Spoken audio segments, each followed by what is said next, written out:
আজকে আমরা জানতে চলেছি শাহরুখ খানদার বাড়ি গাড়ি, তার পরিচয়, এছাড়াও থাকছে তার মাসিক ইনকাম কত। আর আগে তোমাদের কাছে আমি ছোট্ট একটি রিকোয়েস্ট করছি, তোমরা কেউ ধূমপান করবেন না এবং ধূমপান থেকে দূরে থাকুন। এছাড়াও তোমরা যদি শাহরুখ খানের ফ্যান হয়ে থাকো তাহলে ভিডিওটিকে অবশ্যই লাইক করে আমার চ্যানেলটিকে সাবস্ক্রাইব করতেও ভুলবে না। আর ভিডিওটি যদি ভালো লেগে থাকে তাহলে প্রচুর পরিমাণে ভিডিওটিকে শেয়ার করো।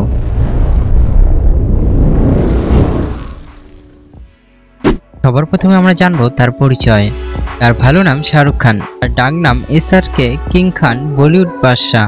সে 1965 সালে জন্মগ্রহণ করেছে। তার জন্মস্থান নতুন দিল্লি, ভারত। সে পেশায় অভিনেতা এবং এছাড়াও অন্যান্য কাজের সঙ্গে যুক্ত রয়েছে।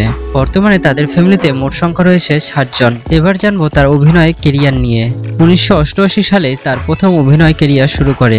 বর্তমানে সোশ্যাল মিডিয়া এবং সোশ্যাল মিডিয়ার বাইরেও তার লাখো ফ্যান ফলোয়ার রয়েছে। এবার আমরা জানতে চলেছি শাহরুখ খানের গাড়ি এবং বাড়ি নিয়ে। বর্তমানে শাহরুখ খানদার 4টি বাড়ি রয়েছে। তার মধ্যে নাম্বার 1 বাড়িটি হলো, টপ বাড়িটি হলো মান্নাত হাউস। সেই বাড়িটি রয়েছে মুম্বাইয়ে অবস্থিত। বাড়িটি দেখার জন্য প্রতিদিন লাখো লাখো লোক সেইখানে যাচ্ছে। সেই বাড়িটিতে সমস্ত রকমের সুবিধা রয়েছে। শাহরুখ খানদার প্রায় একটি বাড়িতে 100 থেকে 300 কোটি টাকা খরচ করেছে। সব থেকে বেশি টাকা খরচ হয়েছে মান্নাত হাউসে, যেটা নাকি ছিল শাহরুখ খানদার স্বপ্নের বাড়ি। এবার আমরা জানবো শাহরুখ খানদার কাছে মোট কয়টি গাড়ি রয়েছে। শাহরুখ খানদার কাছে মোট 14টি গাড়ি রয়েছে। একটি গাড়ির দাম রয়েছে প্রায় 1 কোটি থেকে প্রায় 5 কোটি পর্যন্ত। এছাড়াও বর্তমানে কলকাতায় IPL টিম শাহরুখ খানদা কিনে নিয়েছে।